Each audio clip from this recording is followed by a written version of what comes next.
Welcome to A Voice and Beyond. It's Dana Lentini. How are you? Hey, thank you. I am very good, thank you. And thank you so much, Marissa, for having me on your podcast. I'm honored to be here.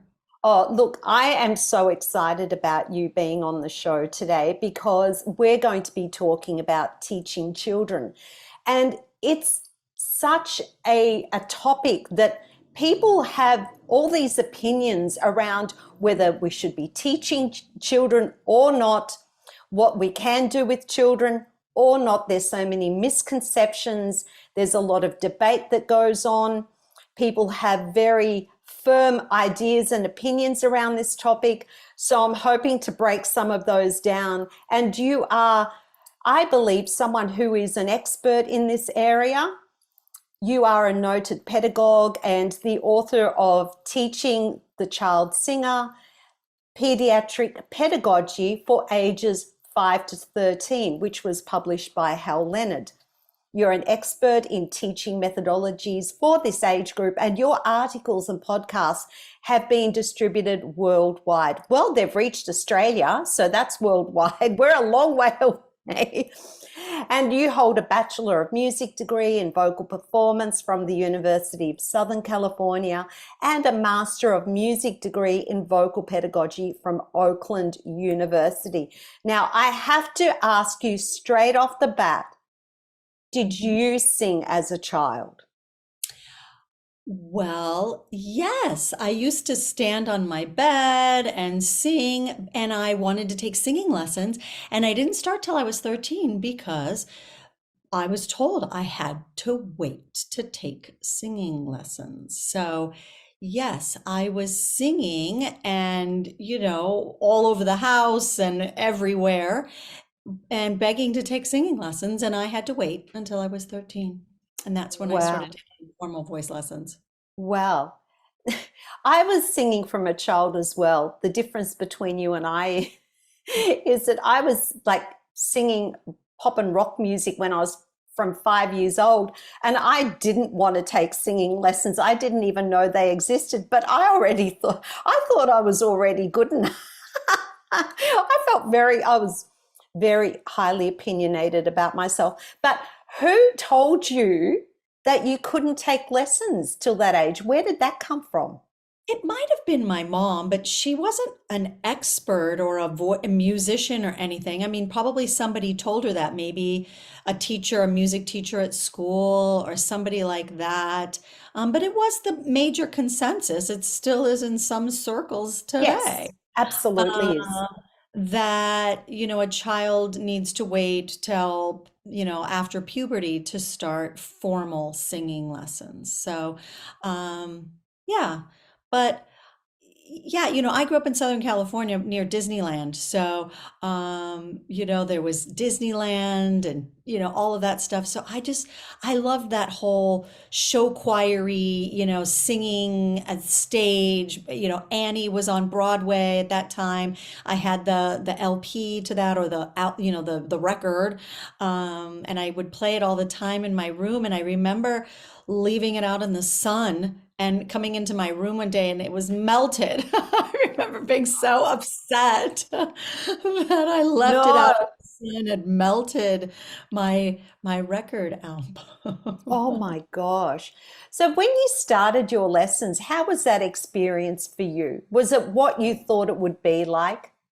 Oh, yes. I loved my singing lessons and I loved my voice teacher, Mrs. Goodsell. And I think she was a piano major at Juilliard.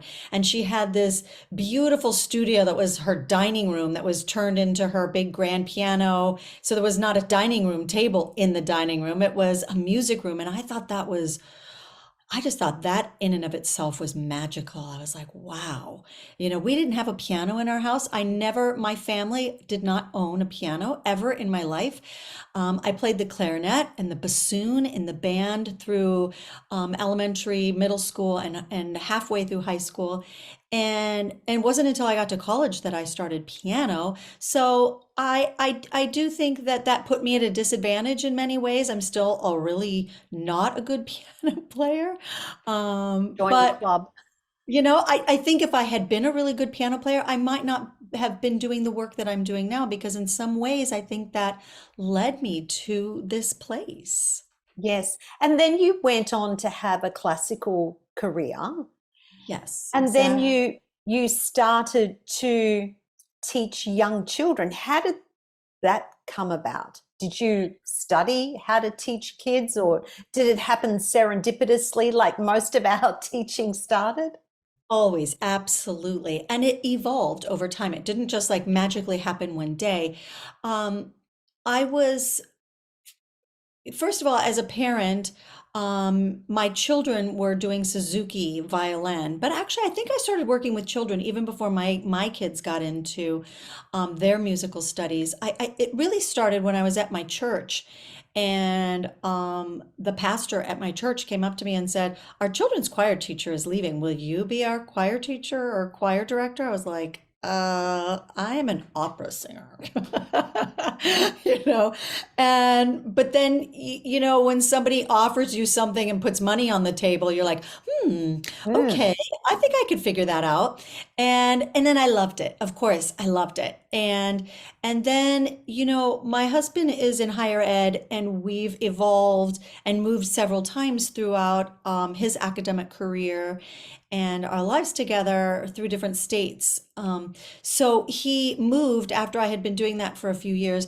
And then I was in New Jersey, and I was teaching at a university. I was teaching a group voice pedagogy, like group voice class to music education majors. And those music education majors were like, whether they were trumpet or, piano or whatever, they weren't the voice majors. And it was required that all music ed majors had to take this voice class. And so I was teaching that voice class when a local Catholic school had asked me to be the music teacher there, and I'd had that experience doing the children's choir at my church. And again, for various reasons and money on the table, I was kind of like, yeah, I can figure that out. So that's when I kind of started this hybrid, because I was in the classroom teaching these children. And then I was over at the university teaching, all this foundational singing techniques. And I was kind of like, wait, I think I can adapt that over here because, the principal, laid out the curriculum, and I did a lot of research. I'm a Yes. lifelong learner. And so, I got my hands on a lot of things. I was going to all the Kodai workshops on the weekends. I wanted to just, soak up as much as I possibly could. And at this time too, my two sons were Suzuki violins. So we were really involved heavily in the Suzuki violin world. So I kind of just mishmashed all this stuff together and kind of created my own little thing. And then after doing that for about 4 years, my husband took another job and we relocated again to the Midwest. And that's when kind of said, oh, I think I'm going to start a group class here. Because again, I was teaching singing, but I was always like, when parents came to me for young children, I would say, oh, no, no, they have to wait until, they're older. And a lot of that came from, there was the Charlotte church was very big, and people would criticize that. Voice teachers would criticize that children that are modeling this operatic sound, it's wrong, it's unhealthy, and all of those kinds of things. And so there was that stigma around that. Whenever there's the child star, that especially is the child star that is trying to, not trying, but is actually singing opera.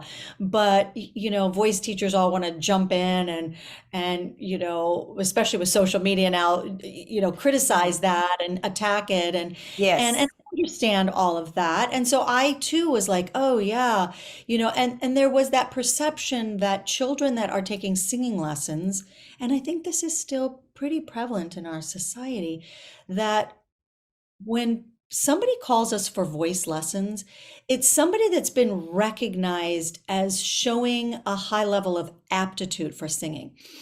which I find very interesting in my research and my study of continuing to look into this, that when parents are signing kids up for ballet or piano lessons, their child is not already showing a high level of aptitude. They believe that there is value in learning these skills, and therefore they sign their children up for these things, not because the child is already, plunking out Chopin on their little keyboard that they got on their second birthday, but yet singing, really, they only seem to come to singing lessons when they think there's some viable possibility that they might have a career in this, or and I think that's really a shame. And that's a lot of, in my books and in my work and in my blogs, I really talk about, how we should be incorporating singing for all people of all levels, of all abilities.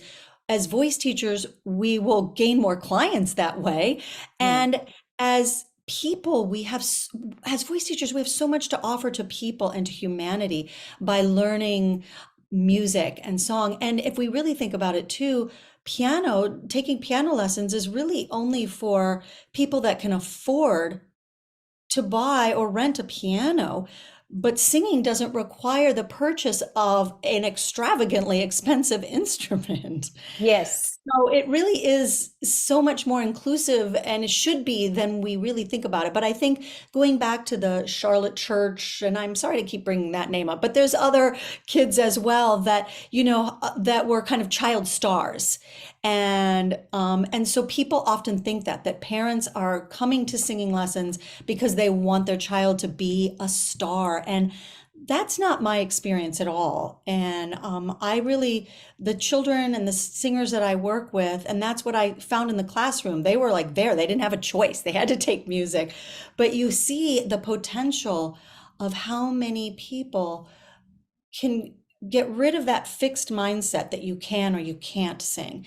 And we need to create the mindset that it's a growth mindset, that we can all celebrate and find our unique voice. And I think that singing should be that idea, like piano lessons is, that everyone really should start there. And then they can move into piano if they're showing a strong desire to continue.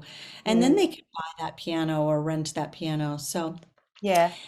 but that's so, I started teaching the group classes in this rural community in Ohio, and it was very successful. And again, I had kids of all levels of ability. I had kids that had physical limitations, and kids that had, neurodivergence and, cognitive, issues, that they came to singing because they couldn't do this or that. And the parents told me this, that they wanted to do this, but, and so they signed up for the singing class, and everybody had so much fun and discovered their unique voice. They all collaborated together in such a beautiful way. They supported one another. It was really so special. And then Yes. and then we moved again, and that's when I went back to school, because then when my husband took another position, we were at a university that actually offered a vocal pedagogy degree. As you know, not all universities offer that. Mm. Even when I did it about 9 years ago, um, there's more now, but there really wasn't that many. And so it was just, serendipitous, as you used that word earlier, that it was like, oh my gosh, it was like it was calling me. It was like, I thought we went there because of my husband's job, but I almost feel like it was because that's where I was led, because that would be this opportunity for me to really focus on learning more about not just singing pedagogy in general, but they really let me focus in on really my research on children. And so that's how I kind of Yeah. got into this more and more. And it was just like, one thing just kept leading to another, right? And you just kind of feel that calling to this. So Yeah. I love that you said that people usually take there's a belief that parents take their children to singing lessons because they see that there's some kind of talent there, and that they want these kids to, or they feel that these kids have the potential to go on to be stars. But it's not always the case, and it shouldn't always be the case. I love that you said that, because that 100% resonates with me. I started singing when I was 5 years old at home to all my brother's records. He belonged to a record club. Now, coming from an Italian culture, and this is what I shared with you earlier, as a child, I was silenced. Growing up as a teenager, I was silenced. But as a child, I discovered my voice through singing. It allowed me to express myself in the most authentic way I could possibly express myself through singing that music. Yeah. That music made me come alive. I did pretend that I was singing to a crowd of thousands of people. I would imagine, I'd get my hairbrush out and imagine that I was this rock chick on stage at a big auditorium. But it allowed me to free my voice in a way I couldn't speak up in that same way. And the happiness and the joy that it brought me, I still feel that now. I still find that that is a gateway for me to truly express who I am. And I know that you have said that you have found that with your students, you find that they find their unique voice, or when they start to sing, then they start to truly express who they are as humans. Yeah. Yeah. I really do feel that. I do. And it's so special. And going back to the group classes, because it was the group classes, then I realized, wait a minute, why would singing in a private lesson be dangerous? Because these kids are singing and they're singing just fine, and no damage is happening. Nobody's, getting wounded here. But one of the things that I loved is that in a group class, there could be a child that could get up and not really sing as well in tune, or have, a breathy, quiet voice or a squeaky voice, or but they all cheered each other on. They all supported one another, and they were doing it with their peers, which really helped them feel empowered. And so, a lot of topics that come up with children and singing is repertoire choices. It's a big debate, and it can be for teachers that are on the newer side of teaching, can really struggle with a very picky child coming in and saying, I don't like that, I don't like that, I only want to do this, and when you're teaching in a group class, that pickiness kind of goes away, because if you're singing this one song and they all get into it, then they all want to sing it, because they're seeing as a group how fun that song is, instead of having this kind of fixed or closed mindset that I don't like that song. Because as you probably know, I know for me anyway, people will say to me, like, what's your favorite opera? What's your favorite song? And it's always been whatever I'm working on in that moment. Right? Because, and it's even like foods. We like trying to introduce children to new foods. They say you have to keep, giving it to them. If they taste it once and they say, I don't like it, they're never going to like it if you never keep introducing it. And so the more we introduce things, the more they might realize that they didn't really like that song, but now they realize that they've learned it and they're actually really good. And now when people start saying, oh my gosh, you're a great singer, they might not have liked that song, but now they realize that, oh, wow, I do like this song. Or maybe they connected with it, but they didn't give it a chance. Yes. And so that's, in teaching group classes, that's what's so wonderful about teaching children in the group setting, because they have a different mindset Yeah. with There's their people. a couple of questions that I have from everything you've just said.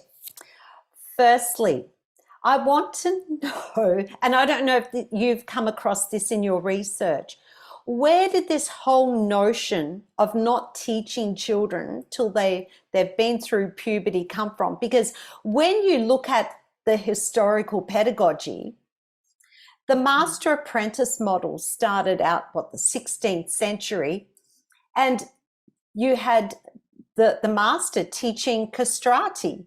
Like, these kids were being taught pre-puberty. So at what point of time historically did people think that was not a good idea anymore? And also, sorry, as I said, two questions, and I'm going to ask them while I think of them. They're totally unrelated. Do you think that teaching in a group setting is the best place for children to start, and then they can transition to private lessons? So they're my two questions. Okay, yeah, and those are both really big questions. So I'll start with the first one. Sure. And they're great questions.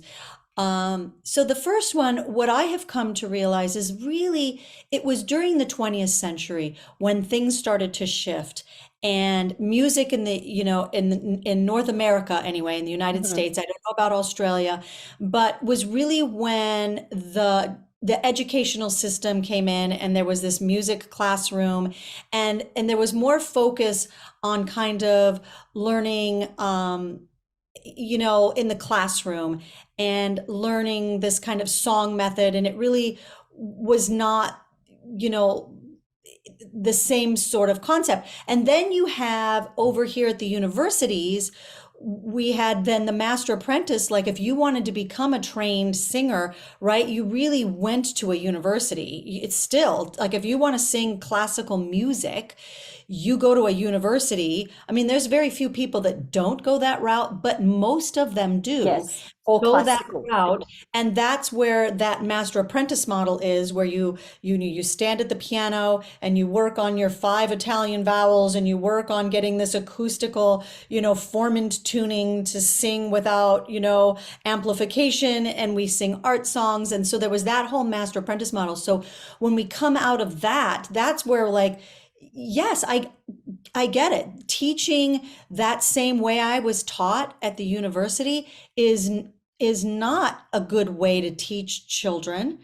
And so you're not going to teach a 5-year-old, an Italian art song, and work on, melismatic singing and all of that kind of training that you do. So that's the first part of that. But then going back then to, like, in the classroom and things like that, there was just a different emphasis. And that's really when, you had great podcast with Matt Edwards and his wife. And they were talking about that whole model in the United States, and how teaching music really was around this Western European classical side. And so even in the classroom, everything was around that system. And so choir singing became the model for sound. And so that whole head voice sound. So people believe then, and if you even go back to the master apprentice model that you were talking about, it was Yes. the boy choir tradition. So children were singing only in their head voices. So people would say, okay, so children can sing, but only in their head voices. And it's Right. only safe for them to sing in their head voices. But if we, spend any time around a swimming pool or a playground or at a little girl's birthday party, you're going to hear a lot of sounds that are not head voicey, right? I would say 99% of the sounds are not head voicey. I know. And kids are at sporting events, and on the soccer field or football field, where they're shouting and cheering on their friends. So children are using their voices, and it's even more important for us to get them into the private studio or voice class and teach them about how to use their voices efficiently and effectively, so that they are learning these things, and so they can, be aware of how they're using their voice in a way that isn't going to hurt them. And so that's my belief on that. Yes. Now, your other question was, remind me again, it was About about, group classes. and what about group classes? Is that a great place Oh, a for great place young to start. singers to start there and then transition to private singing? Yes, you know what? One of the reasons that I think group classes are a great place to start is it's great for the parents and it's great for the teacher. And that is because I can have a group class of, say, some people do small group classes and that's fun too. And then so they can be with a buddy. I like the large group classes. I'm going to be doing one this summer and my hope is to have about 10 kids. And so what's great about that is the parents don't have to pay that price for private lessons. They can try it out without paying and committing to, 3 months of singing lessons for a lot more money. It's more Yes. cost effective for them. And for me, I can go and teach an hour, a 2 hour voice class. I'm actually doing it's 1 week. So it's going to be a 2 hour. I really like the 1 hour block, but it's going to be like a little summer camp. So I'm condensing it. But so I can do that. I can teach these kids for 2 hours for 5 days and not give up my whole summer. I can make a lot more money in those 2 hours than I will be teaching a private lesson, right? I'm going to make a lot more money per hour and I can condense it so I can make a lot more money. And in that same way, I can then maybe see that child over there is really Mm. ready for the one-on-one private voice lesson. But maybe, so again, I find it so beneficial for those people that can't afford private voice lessons, because as we know, again, the piano lessons, this is for oftentimes people that have the certain means to afford these things. So if we want to be, more affordable to more deserving children, I think that group classes is a wonderful thing for communities to offer that for Mm. children that and they don't have to join a choir, right? Because that's also where people always shut it off. Oh, you want to take singing lessons? You should start on piano and join a choir. That was always where you were shuttled off to. But just like you, like if when you were 5 or 6 and you were singing all of that music, if somebody said, "Well, Marissa, you should go take piano lessons and join a choir," you'd be like, that's not what I want to do. I want to sing with my microphone and I want to sing my solo songs and I want to find my voice. And we know that choir singing is great. And we know that piano is great too. But for those kids like you and me that loved to sing, that wasn't going to fit the bill. That just would not, be appealing to me at all. Yes. Yes. And so then now we've lost them. Now they're going to go, you know, do something else and probably never come back to singing. And Exactly. Exactly. Because at the end of the day, it is a huge responsibility teaching children, not only because of their instrument, still developing, but also too, we can kill their spirit. We can destroy their spirit. How many people I have actually interviewed on this podcast that have said to me they had a terrible experience and they left singing and they've come back to it later on in life. And that could have possibly been me. I actually did try out for the school choir, but not till I was about 11 or 12. And by then, because I'd been belting a lot of this pop and rock music, and I was emulating voices like Cher, Tina Turner, Shirley Bassey, and my larynx didn't fall out, by the way. It didn't end up on the ground. I survived, and my instrument was really healthy. And I'll come to that in a second. I have a question around that in a second. But I was told I was too loud. My Mm. voice, I did not have a head voice because I was belting all this music. And when I went to sing in my head voice, it was really quiet and breathy, which is probably what most voices that age are like anyway, typically. Usually. Yeah. Yes. But I was told I was too loud. So where the kids were singing in their head voices, I was able to belt all those notes. It's, and I was booming through the choir, and they said, "No, I don't think you're the right fit." So okay, that's fine. I'll just keep singing in my lounge room. I'm totally fine with that. Now, I was going to ask you something about what I just said about the booming voice. Two things. First up, I think what people need to realize when it comes to vocal damage within children, most of that damage occurs in the playground and not from singing. Mm. Okay, so it's ironic that people say, "Oh, no, children can't have lessons because it will create vocal problems within that child. It will create some sort of damage, blah, blah, blah." But hey, the damage happens in the playground or when they play sports and they're yelling at the sporting carnival, or they're doing cheerleading and they're yelling, whatever it is. That's where the damage is done, not from singing. Yeah. Now, the fact that I was belting at such a young age, I feel a part of that was cultural.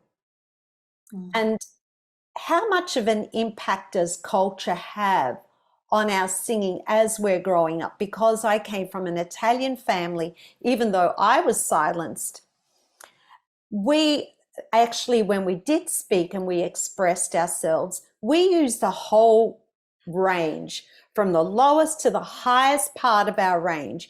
We had to talk over each other, big Italian family. But then you have some cultures where they speak in a monotone and they speak very quietly and no one ever raises their voices.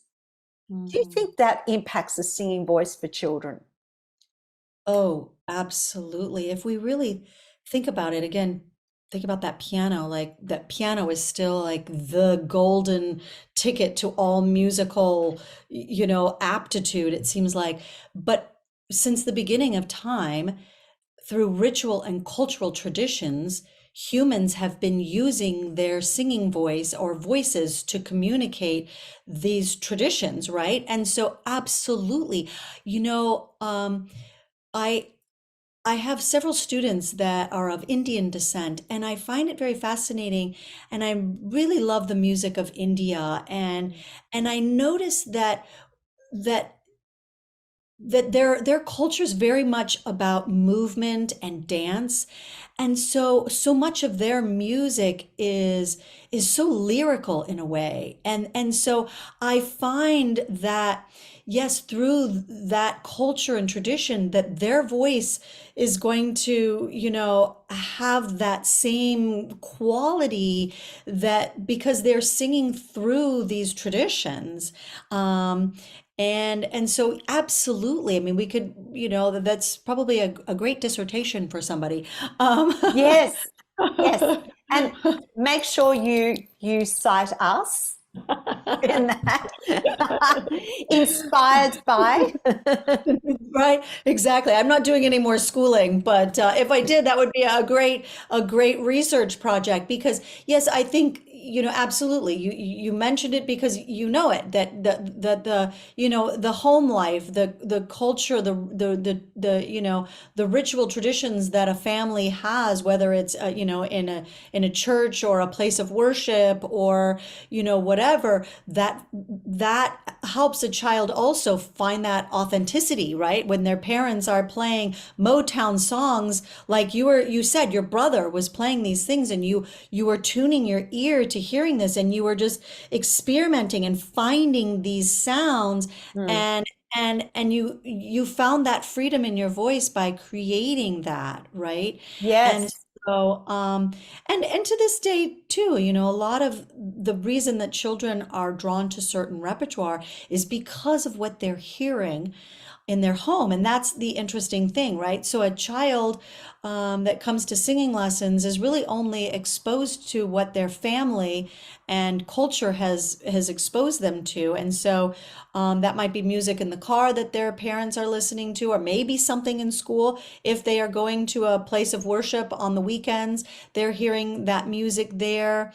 Um, So that is what that the child is really hearing and modeling their ear. Yes. And going back to that comment that you said, and I talk about this all the time too, and I hear it constantly. I'm in a position with my husband's leadership role at our university here. I meet tons of people every week, every day, and when I'm telling them what I do, I hear this constantly, at least once a week. Oh, I can't sing, and I believe that because I was told, and oftentimes it's like what you were just saying.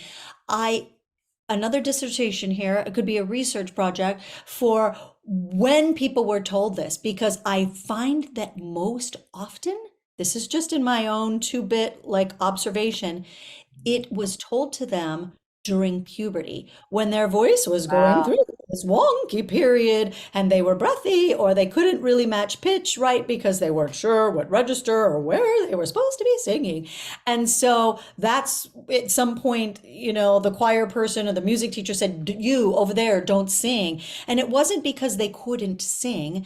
It was because at that point in their life, they were trying to, that seems to be the time when children join the choir. It's always in middle school when they're going through the most awkward Yeah. change of their life and they don't have full range and like think about their whole bodies. It's wiggly, it's wonky, right? I mean, and so that's like it's very sad to me that that is most often when they got that in their head was a time of their life when they were in that age range of like 11 to like 14. Mm. And that's so very sad to me because another reason why I think that teaching singing to younger children is so great because we can give them that foundation. The children that I have worked with through, since kindergarten and through puberty have really seamlessly gone through that voice transition so very easily. And even if they didn't, they feel very confident that they know on that side of it they were singing really well, and they know that on the other side it's like getting braces. We know that on the other side of this we're going to have this beautiful smile when these braces come off and we're in this period of adjustment. And so I think that's another reason why teaching children to sing is so important because we can Yes. set them up for success through that transition. And I think another problem too, when back in the day, and I hope that people are aware of this now, they should be. If they aren't, I don't know what rock they've been living under. But one thing that was never talked about, but we are well aware now, is the fact that girls go through voice change. So those poor young ladies back in the day who were Mhm. told that they couldn't sing. We all knew that boys were going through a voice change, but no one was aware that girls went through it and how it impacted their voices. So there were many young girls with those breathy sounds that had little cheeks in their voices and some quirky things happening. Mm. People told them that they weren't good singers, where in fact they just didn't have the awareness that, hey, you know what? Girls are going to go through some sort of change too. If it happens to boys, why can't it happen to girls? It's maybe not as obvious, but it is most likely going to happen too.